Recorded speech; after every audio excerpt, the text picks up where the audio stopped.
स्वागत है आप सभी का मेरे YouTube channel No Break Story पर।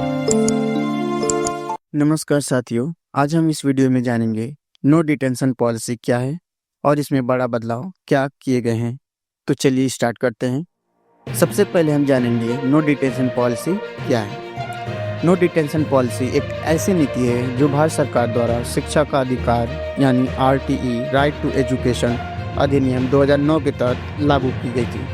इसका मुख्य उद्देश्य छात्रों पर अनावश्यक परीक्षा के दबाव को कम करना और उन्हें स्कूल में बने रहने के लिए प्रेरित करने के लिए यह पॉलिसी बनाई गई थी। इस नीति के तहत कक्षा 1 से लेकर 8 तक के छात्रों को फेल नहीं किया जा सकता था।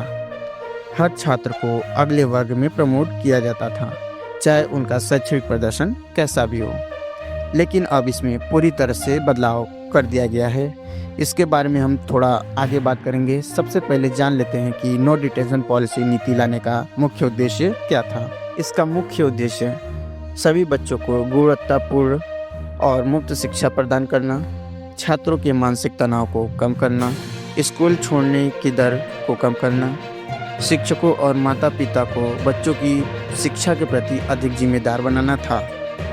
अब हम जानेंगे कि नो डिटेंशन पॉलिसी में क्या बड़ा बदलाव किए गए हैं। नो डिटेंशन पॉलिसी में 23 दिसंबर 2024 को केंद्र सरकार ने इस नीति को समाप्त करने का निर्णय लिया है। अब कक्षा 5वीं और 8वीं के छात्रों को वार्षिक परीक्षा में असफल होने पर अगली कक्षा में प्रमोट नहीं किया जाएगा। जी हाँ, पहले इस नियम में फेल होने पर विद्यार्थी को अगले क्लास में प्रमोट कर दिया जाता था, लेकिन इस नियम को लाने के बाद अगली कक्षा में प्रमोट नहीं किया जाएगा।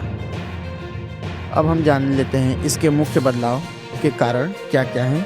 आइए देखते हैं। सबसे पहला हमारा जो है परीक्षा प्रणाली की पुनर्स्थापना।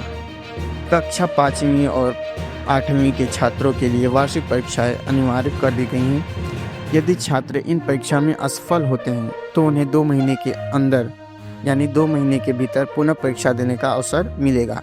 यदि वे पुनः परीक्षा में भी असफल रहते हैं तो उन्हें उसी कक्षा में दोबारा रोक दिया जाएगा, प्रमोट नहीं किया जाएगा। यानी इसको देखने के बाद आपको समझ आ गया होगा कि अगर आप फेल होते हैं तो आपको पास नहीं किया जाएगा, फिर से उसी क्लास में या फिर 2 महीने के अंदर आपको परीक्षा देनी होगी। दूसरा, शिक्षकों और अभिभावकों की भूमिका। असफल छात्रों के मामले में कक्षा शिक्षक उनके साथ साथ उनके अभिभावकों का मार्गदर्शन करेंगे। शिक्षक छात्रों की सीखने की कमियों की पहचान कर अभिभावकों को सूचित करेंगे ताकि मिलकर उन कमियों को दूर किया जा सके। तीसरा, स्कूल से निष्कासन नहीं। सरकार ने स्पष्ट किया है कि कक्षा 5वीं और 8वीं में असफल होने वाले छात्रों को स्कूल से निष्कासित नहीं किया जाएगा। उन्हें उसी कक्षा में पुनः अध्ययन करने का अवसर मिलेगा, यानी 2 महीने के अंदर फिर से परीक्षा दे सकते हैं। ये तो हो गए कारण। अब आइए जानते हैं आखिर बदलाव करने का इसका मुख्य उद्देश्य क्या था। इस निर्णय का मुख्य उद्देश्य था छात्रों की शिक्षा की गुणवत्ता में सुधार करना है।